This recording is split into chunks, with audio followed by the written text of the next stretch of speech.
Good afternoon and welcome everybody to the first of you who joined. Welcome to this webinar organized by Carel for MC 2021. We would have liked, of course, to see each other live in Milan this year. That was not possible, but we would like to remind you that we are absolutely at your disposal to get in touch, to answer your requests and your questions. And there is a dedicated site, a dedicated section of the MC site where you can chat with our experts or schedule a meeting. If you have some dedicated question to this webinar instead, feel free to use the chat, the Zoom chat, or the Q&A tool. This said, I think we can start. So let us present ourselves real quickly. My name is Andrea Oscar Frisiero. I am an application specialist in the HVAC marketing unit here in Carel, and I'm dealing with the indoor air quality applications. And I'm joined by my colleague Andrea here. Good afternoon to everybody. Who is the application manager in the same marketing unit, and he's dealing with the ventilation system instead. So together, in the next 30 minutes or so, we would like to talk with you about adiabatic humidification system in accordance to VDI6022. That is a complicated title, but effectively it means how we can design a humidification system that is both energy efficient and safe, hygienic to use. So why are we talking about this? Because right now, humidity control is sort of a hot topic, almost news material. Why? Because there are evidences, scientific evidences, both old and recent, that humidity control inside confined environments has a big impact on the health of those people living or staying for a long period of time in those environments. This is not a novelty. You can see it here in the Sterling chart, which is from 1985, and it summarizes it well. It just says that in this mid-range between 40 and 60% relative humidity lies the minimum of various risk factors, all connected to the proliferation of bacteria, viruses, mold, production of ozone and other chemicals, and so on. And from that time, many more studies have been done, and they all confirmed this same theory. Many studies have been done specifically on how relative humidity has an impact on the transmission of airborne related diseases. There have been studies and researches on influenza, virus, the flu, and even specifically more recently on coronavirus. And they all share the same trait. That is, relative humidity can have a benefic effect because it influences the amount of time these pathogens can stay suspended in the air, basically. So the drier the environment, the higher this time. And also, the drier the environment, the less actually the defense mechanisms of our respiratory system work properly. So this just to say that humidity control is important, especially in those buildings where there is a lot of people, which passes there a lot of time. So commercial applications in general, but like hospitals, schools, offices, theaters, museums, these kind of applications especially. So I would say the need is clear, but what can we do about that? What is the best kind of humidification system we can think for this job? There is two big technologies or families commercially developed right now. That is the isothermal humidifiers and the adiabatic humidifiers. Isothermal humidifiers, they produce steam, so they make water boil, basically.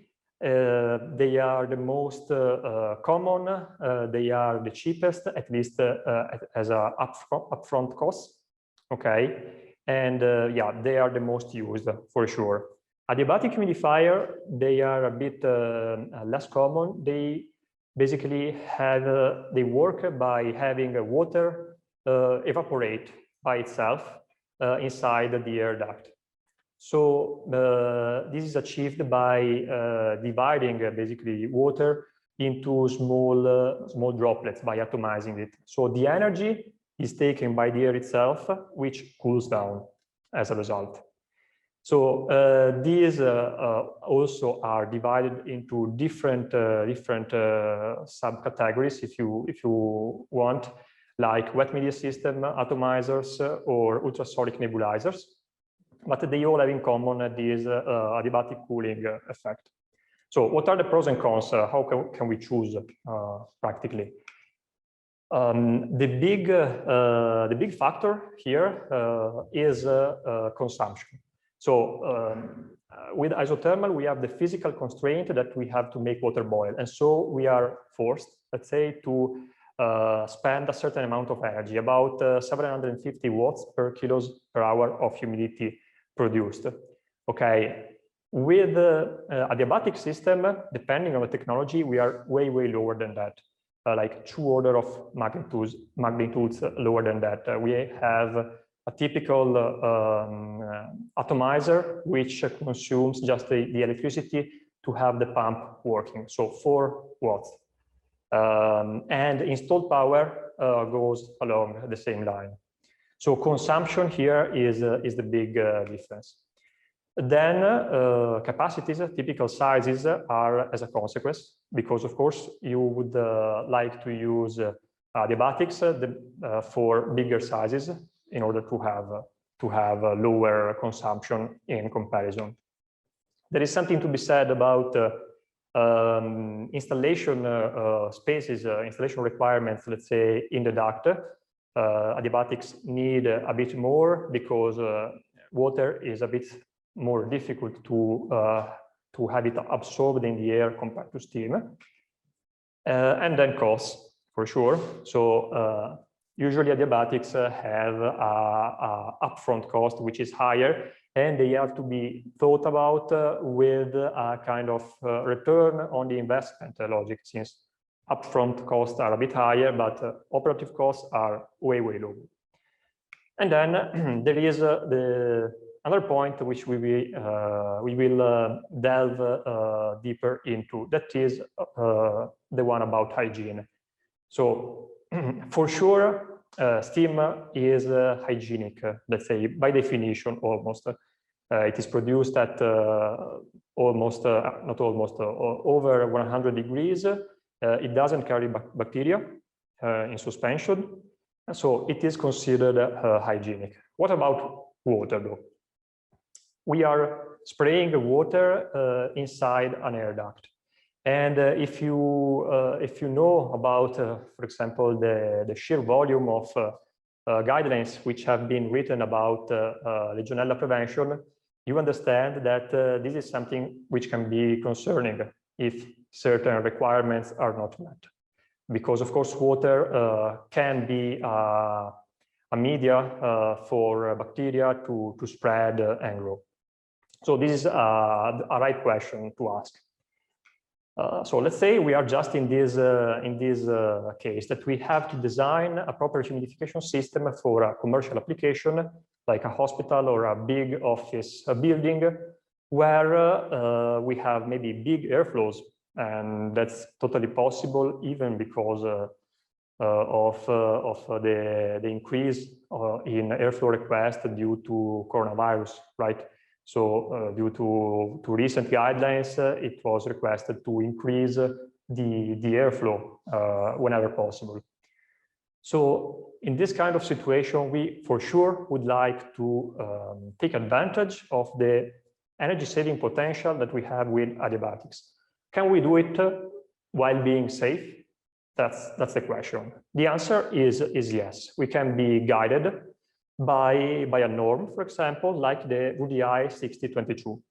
So the VDI6022 is a norm which prescribes constructive maintenance and regulation requirements, okay, for both for the whole ventilation system and specifically for the humidification system, so that and it tells you basically how to have that your solution, your system is to be considered hygienic, is to be considered safe.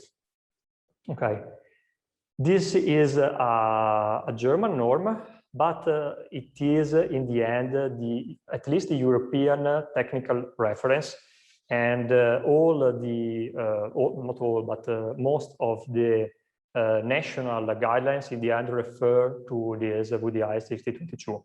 And it's being the most updated and probably the most well done reference in this around this topic. It is also taken into account when there are judicial controversies around the HVAC system. So let's delve a bit deeper into the humidification part of it. So what are the construction requirements that tells you that a humidification system, adiabatic humidification system in this case, is safe to use?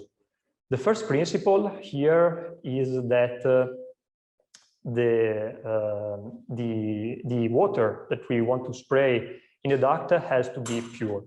So there should be no bacteria and there should be no salts, which in the end, in the long run, would end up polluting basically the air handling unit. And how is that achieved? This is achieved by having a water treatment system, a reverse osmosis system placed before the humidifier in order to have as inlet, okay, as feed water for the humidifier, drinking at least partially demineralized water. And the norm also suggests to have some UV lamp treatment integrated into the WTS systems. Then another strong principle that the norm setter explains is that there should be no stagnant water around in the humidification system, so between the pumping station and the distribution system, let's call it like that, but also inside the whole humidification chamber. So as far as the humidification system goes, this means that all the wetted parts must be drained. And this is achieved by having solenoid valves, which drains the connection hoses between the pump and the HU, and the whole distribution system that is placed in the HU. You see it in the drawing, in the picture, that is also called a rack, and basically every vertical manifold can be drained with a solenoid valve, so that after 48-hour maximum of inactivity, there is no water left in the system. The same thing applied to the humidification chamber means that we have to foresee a drop separator, okay, so that no mist, no droplets can exist further than the humidification chamber. We have to foresee a condensate tray, okay, to collect any condensate which can fall off from the drop separator, and a limit probe, which is placed downstream and can tone down the operation of the humidifier if by any case the relative humidity downstream is too high. And finally, there is a requirement about materials. This is quite important. So materials should not promote the formation of microorganisms, basically. So they must be easy to clean, resistant to corrosion, non-porous. Okay, the norm suggests stainless steel or aluminum alloy. This is important because there are certain types of adiabatics, like wet media system, which usually instead have porous material drenched in water, in recirculated water, and from this part of the norm, it is implicit that this kind of technology is instead a bit difficult to consider hygienic. Then there is a whole another part of the norm which talks about maintenance requirements. Okay, so I don't want to bother you and go in detail in every one of these, but the general meaning of this table is that you can have a system which is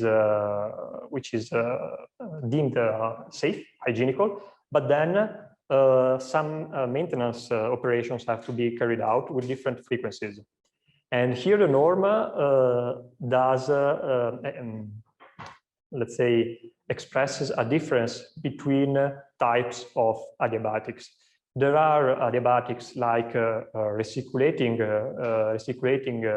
systems, and mostly, again, these are wet media systems, which would require a much higher frequency of maintenance to be maintained, to keep, let's say, the hygienicity, while other types can go on with way less maintenance. So these are the non-recirculating humidifier. So typically the atomizers, or which we will see later, or the ultrasonic humidifiers. So implicitly here there is this difference. So with this, we saw pretty much all the requirements which the norm states as far as hygienic adiabatic humidifier. Carol has a solution which meets all of these requirements. That is the Humifog atomizing system. So Humifog is a certified product, it's a certified solution, actually, so that the advantages that we saw, mostly energy saving related, of adiabatic system can be taken advantage of without the risk of designing a system which is not safe in the end. So Humifog is a high pressure atomizer. What does it mean?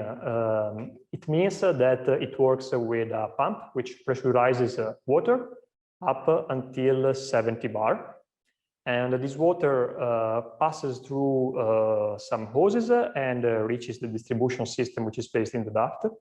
And this distribution system, also called rack, has many small nozzles, and high pressure water passes through them.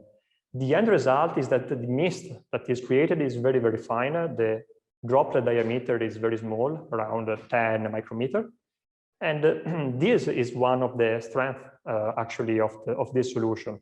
Since having small droplets means they are very easily absorbed, they don't require a lot of space, and the absorption efficiency is very high. It's not difficult at all to reach 100%. So although this is not a recirculating system, which would not be ideal for what we said before, the wasted water is little. Then we saw it earlier, consumption are very low, extremely low compared to the more typical choices of steam humidification. Okay, 4 watts against 800. The accuracy in this kind of system can be pretty high because they can modulate with an inverter. Humifog has an inverter connected to the pump, and also it can modulate by opening and closing certain steps that the manifolds of the distribution system are divided into. So they can follow basically pretty good the set point. Then it's true that it requires a reverse osmosis system beforehand, and so this for sure adds a layer of complexity, but this is in some way repaid because then the maintenance becomes way lower when spraying purified, demineralized water. Okay, there is no ordinary maintenance to do in the duct. The maintenance is moved from the duct outside. You just have to replace the water treatment filter, filter every once in a while, and do some basic operation on the pump itself. Another big point is about the multi-zone capability of this solution. What does it mean? It means that with one humidifier, we can supply up to 6 different HUs, so with 6 different distribution systems with 6 different set points. This is this is a great value as far as upfront installation costs. It's like having, in some cases, one humidifier instead of 6. So in case you have multiple HUs close together, this is for sure something to be considered.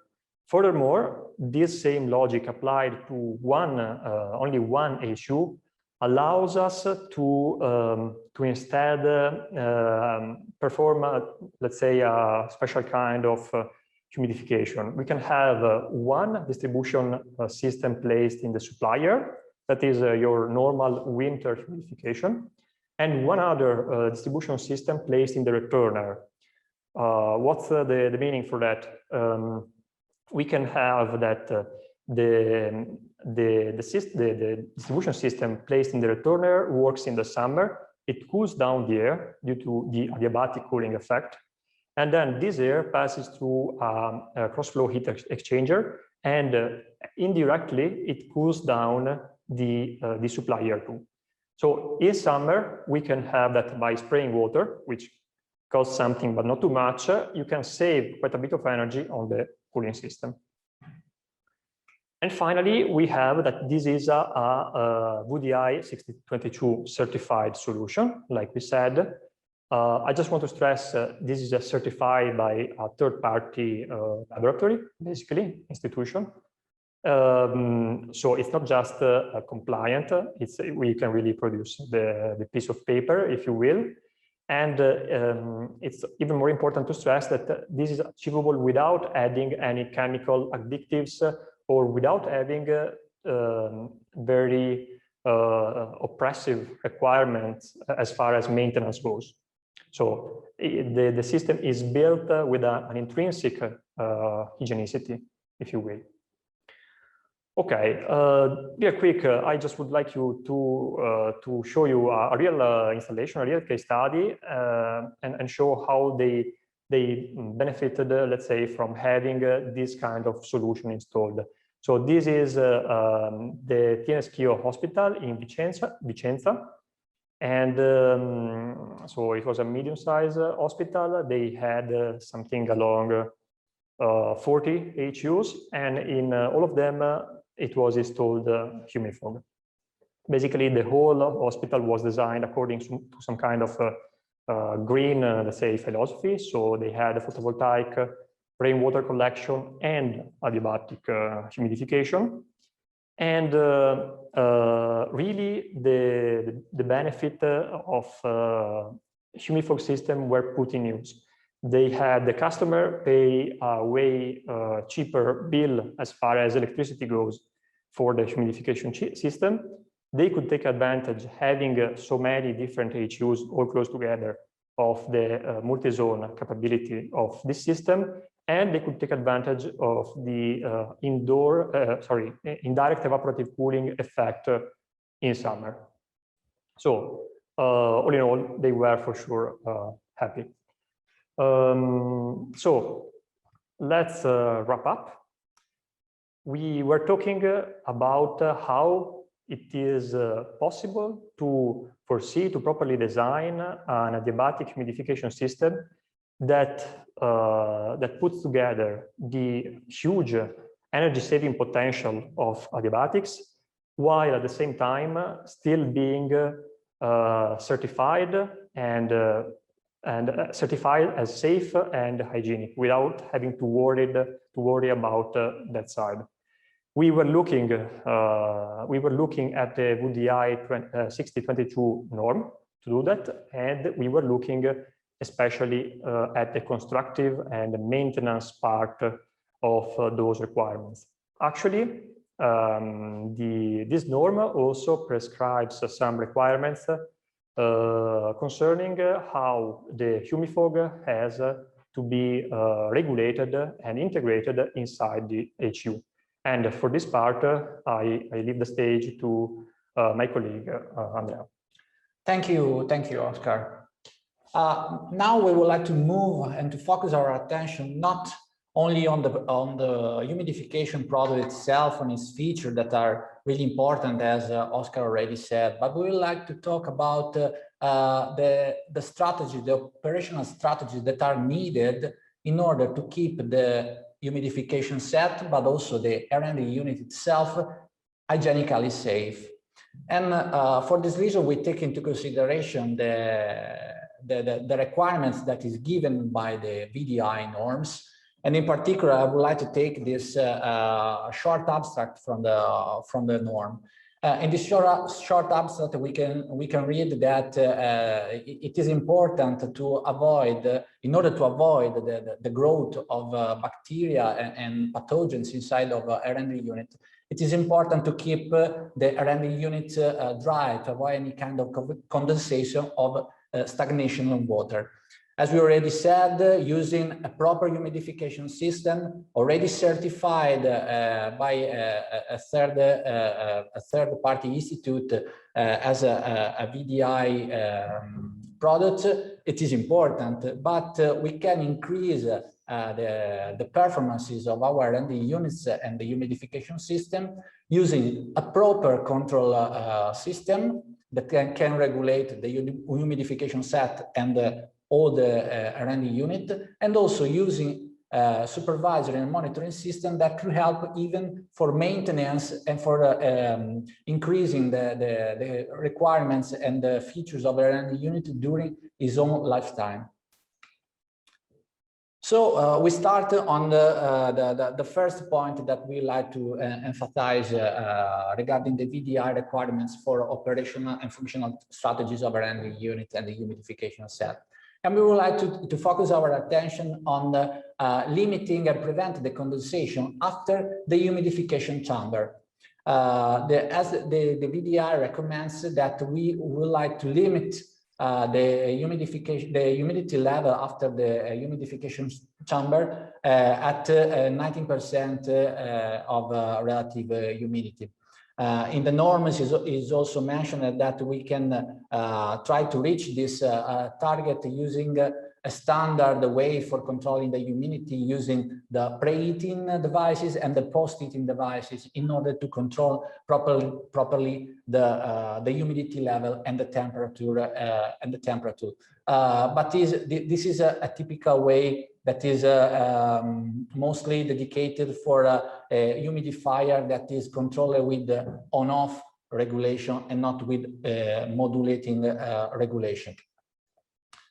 In fact, using a humidification system like Humifog that is able to follow directly the request that comes from a controller that comparing the humidity level with a specific set point and spray exactly the precise amount of water that is needed to compensate the relative humidity on the supply air or in the controlled room, it is really important in order to adjust exactly the humidity level without exceeding and spraying more water than is needed. Another important point is just to limiting the humidifier itself that is continually regulated by the controller with a compensation with a retroactive action that is defined by the limit probe for a relative humidity that is able to adjust the production of the humidifier in order to avoid that is after the humidification chamber, the limit is exceeded by the humidification system. Another important point that is mainly dedicated for the adiabatic humidification is just to control that the temperature after the humidification chamber is at the proper level, because we know that with adiabatic humidifiers, we have a double effect. One is dedicated for controlling the humidity. The other one is dedicated as an effect on temperature, because we have a decrease of temperature. So controlling the humidifier, but at the same time being able of increasing the power of heating capacity for preheating in order to guarantee the perfect condition for having a good absorption efficiency of the humidifier is an interesting point that we need to achieve in order to control properly the humidification system and prevent the condensation on the supply air. Another important point is that we need to keep the R&D unit dry during its own operating condition. We need to keep it dry when we have the shutdown that can be caused by a failure or by a default of the fan of any other devices that compose the R&D unit, or because the user decided to switch off the unit. For doing this, it's important that we have a proper control system that is able to recognize the defaults of the unit and switch off automatically the humidification system in order to avoid that we spray water that cannot be absorbed by the airflow that runs inside the R&D unit. On the other hand, it is important if the shutdown is generated by the user itself, it's important to have a post-purge procedure for drying the unit. So we are able, after the humidification stage, having a dedicated airflow that has the target for reducing the relative humidity inside the supply air and drying the unit itself. Another interesting thing that VDI norms stress and focus its attention is to manage the periods of inactivity. VDI norms recommends that we need to take into consideration if the R&D units stay in standby status or switched off for more than 48 hours. So for this reason, it's important to control if inside the R&D unit, the relative humidity level is increasing even during the standby of the unit.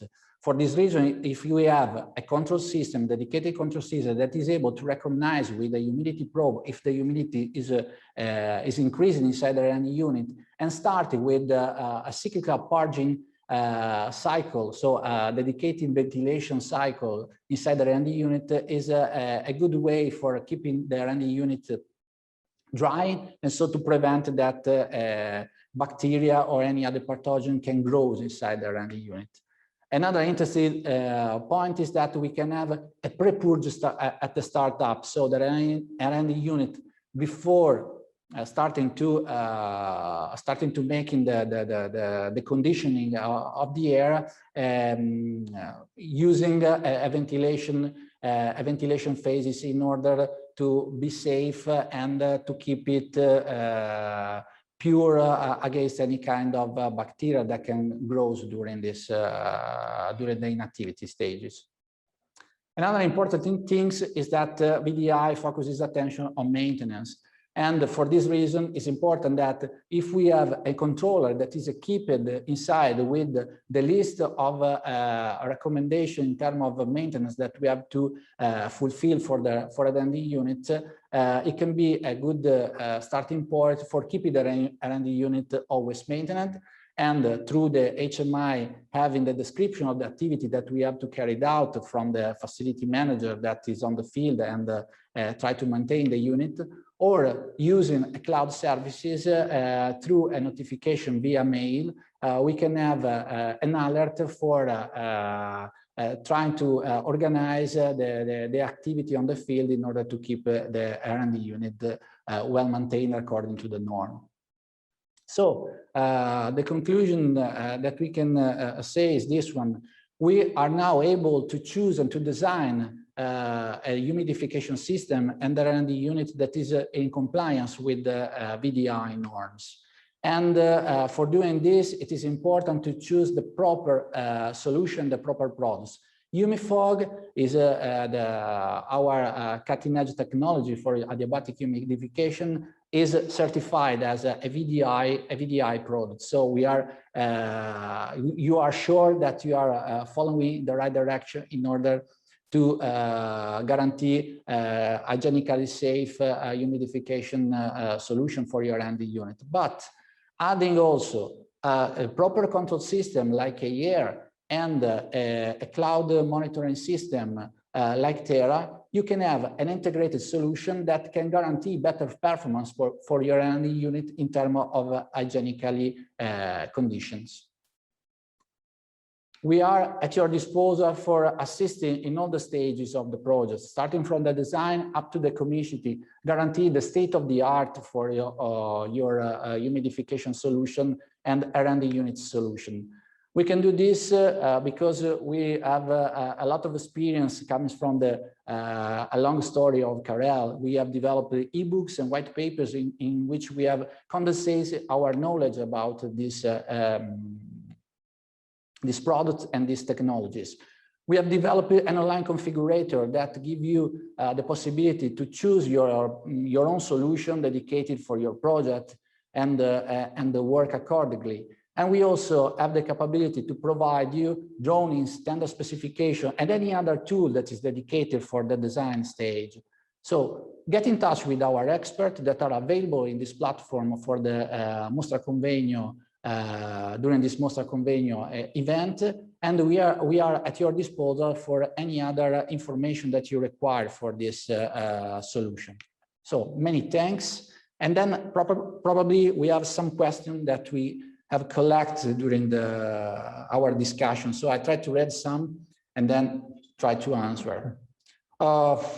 Okay, the first one is about the energy consumption of the adiabatic humidifier. So the question is that, okay, we work and we say that adiabatic humidifier consume 4 watts for each liter of water that we are able to spray.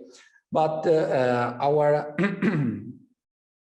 but the question is about which is the energy that is needed for rising up the temperature after the adiabatic humidification on the supply air. Yes, sure. So this is, of course, a very correct point. So basically, what happens is that adiabatic humidification has this cooling effect, and this is not always wanted. Okay, so sometimes, typically during winter humidification, we have that. Additionally to the consumption, electrical consumption of the Humifog pump, for example, we have to supply another fraction of energy, which is the heating energy used to basically compensate the cooling of the air, which is done through adiabatic cooling. And this is totally right.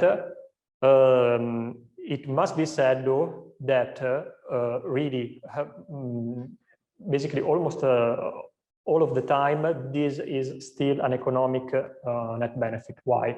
Because you are doing that kind of heating with a source which is typically way cheaper than your standard isothermal humidifier. So very rarely you are using resistances to heat up the air for that part. You can use a gas-fired burner, or you can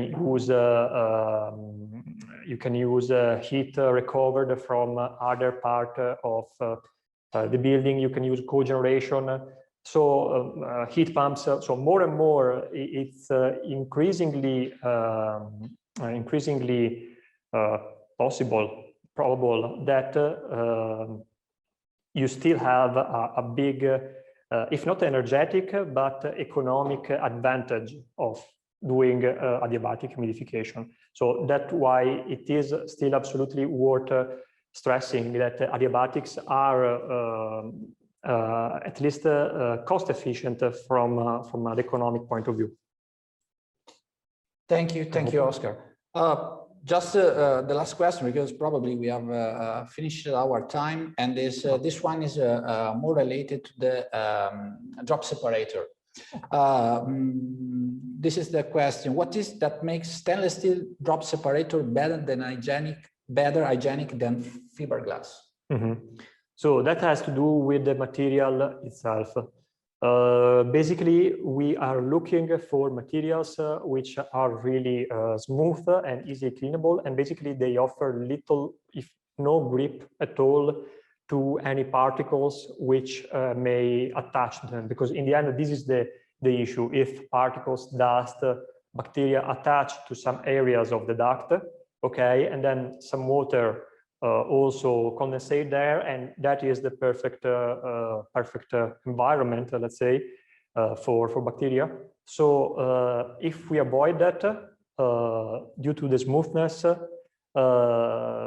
yeah, we are solving that kind of potential issues. So that's why stainless steel is preferable to glass fiber. And I think that drop separator is also yes. certified as VDI6022. Yes, exactly. So yeah, just a detail more. We have that the whole system is certified: the pumping station, the distribution system, and the drop separator. So it's the whole package which is safe, and the drop separator is in stainless steel in the case for this reason. Okay, so that is another question that is very, I think that the answer is very quick. In AHU, what is the best fan position, upstream or downstream of a Humifog? So honestly, we don't have too much requirement on that, to be honest. In the end, you still have you have the drop separator, and one of their functions basically is to stop any kind of water droplet which may go further than the humidification section. So even if there are the fans after it, it's no big deal. I guess that if you really have to choose, it's preferable to have it before, but we don't have any requirement really on that. Okay, I think that we can finish. Thank you to all the attendees during this meeting. I hope that we have answered to your question, that we have introduced a new topic for your next project. So if you have any other question, don't hesitate to contact us. Our experts are online during these days for talking with you. And I hope to see you in the next meeting with Karel. Have a nice day. Hello.